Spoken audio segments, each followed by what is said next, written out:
Factsverse presents Archaeologists find hidden tunnels below prison. Alcatraz is the famous former prison located in the middle of the San Francisco Bay. The Spanish owned the island in 1775, and over the years it's changed ownership plenty of times. The island's first owner was a ranch owner named Julian Workman. In 1846, the California governor Pio Pico gave him the island. Julian was given the island on one condition, though. He had to build a lighthouse. Julian agreed, and the island was his. Unfortunately, Julian wasn't able to follow through on his promise. Within a year, the island was purchased by the California military governor John C. Fremont for $5,000. In 1850, 2 years after California was sold to the United States, the island again changed hands. The President of the United States ordered that the island be handed over to the U.S. military. John Fremont, the current owner, was happy about the takeover. He believed the United States would pay him a good amount of money for that island. Unfortunately, things did not work out the way John hoped. The U.S. took the island from him with no compensation at all. The government told John the deal that he made with Julian a few years earlier wasn't valid. Of course, John was angry about this, and for good reason. He felt as though his own country had duped him. John wasn't going to give up the island that easy, and for years he fought the government in court. Sadly, he didn't win. He lost the island and never received a penny. When the gold rush started, the population in the area grew from 300 to 30,000. The U.S. military needed to get the base on the island up and running as soon as possible because of that growing population. When Alcatraz was completed, it was one of the most secure fortresses ever built. The location was perfect for building a strong defensive hold, and it was the most fortified military base at the time. The lighthouse that was built on the island was the first navigational light on the west coast. Fort Alcatraz, as it was known at the time, was military-based, and it was used from the very beginning to hold prisoners. The first group of prisoners arrived in 1859. During the Civil War, it was used to imprison Confederate soldiers. By the time the Spanish-American War of 1898 occurred, the population of the prison was 450 prisoners. In 1933, the prison was handed over to the Prisons Bureau. By 1934, the first group of civilian prisoners was sent to Alcatraz. The Department of Corrections saw it to be an ideal place for prisoners because it sat on an island surrounded by water. It was believed nobody could escape from Alcatraz. The waters around the island were near freezing, and the strong currents made swimming impossible. Throughout the history of the prison, there were 14 escape attempts, and it's said that no prisoners were successful. However, recent information has led us to believe that 3 prisoners actually made it off the island, but that's not been 100% confirmed. James A. Johnson was the first warden at Alcatraz. The first group of prisoners under his watch arrived on August 11, 1934. The inmates chosen to be housed on Alcatraz were the ones who disrupted the peace at their former prisons. Alcatraz housed those who've tried to escape and the ones who committed the most heinous of crimes. James was a strict disciplinarian. He and his guards kept the prison running like a well-oiled machine. Over the years, Alcatraz became home to some of the most notorious criminals. Al Capone and George Kelly were just 2 of Alcatraz's most famous inmates. Also housed on the island was Alvin Karpis, who was labeled Public Enemy No. 1 by the FBI. In June 1962, 3 prisoners, John Anglin, his brother Clarence Anglin, and Frank Morris, attempted to escape from Alcatraz. They planned the escape for a long time. For months, the men took advantage of the hour that inmates were allowed to play music to dig tunnels in their cells to get over the prison walls. They collected raincoats and tarps to build a raft to take them to the mainland. To trick the guards into thinking that they were still in their beds, each of the inmates used papier-mâché to make fake heads and even stole hair from the barbershop to make the heads look more realistic.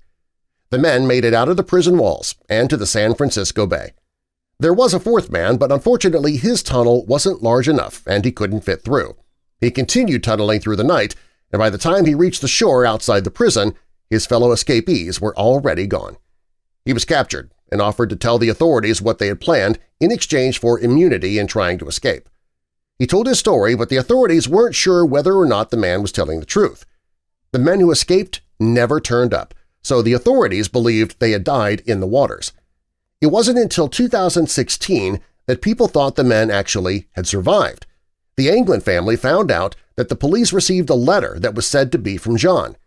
He said that he, his brother, and Frank all escaped in June of 1962, and they all survived. By this point, Clarence and Frank have passed away, but John was still alive, according to the note. He wrote that he was 83 years old now and had cancer, and he offered to turn himself in if the authorities would promise that he would not serve more than a year in jail and get the medical attention he needed.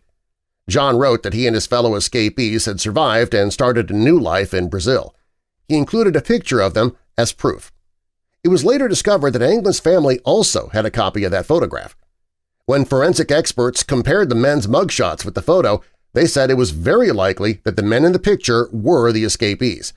The brothers also sent their mother, Marie Anglin Winder, a Christmas card. The cards were signed, and Marie received them for 3 years in a row. The FBI tested the cards for DNA and fingerprints, but the results were inconclusive.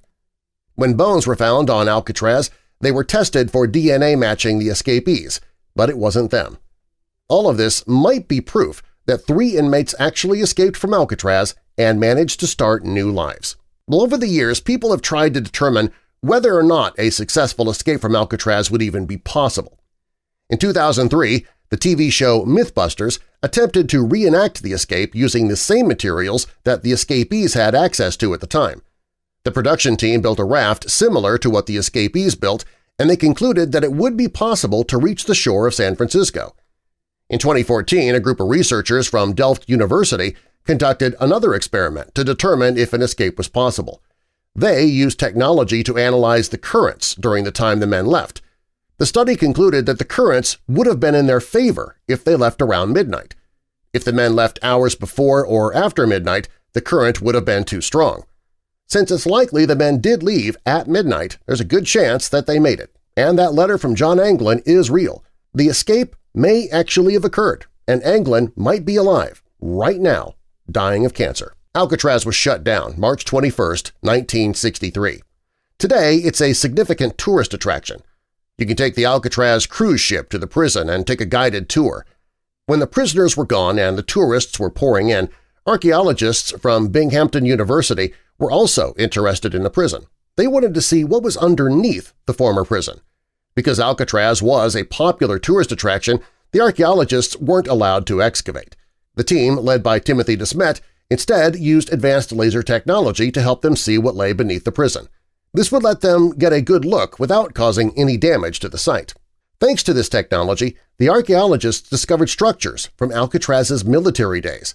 The structures, considered a bomb-proof earthwork transverse, were perfectly intact. After 150 years, the tunnel was still as good as new.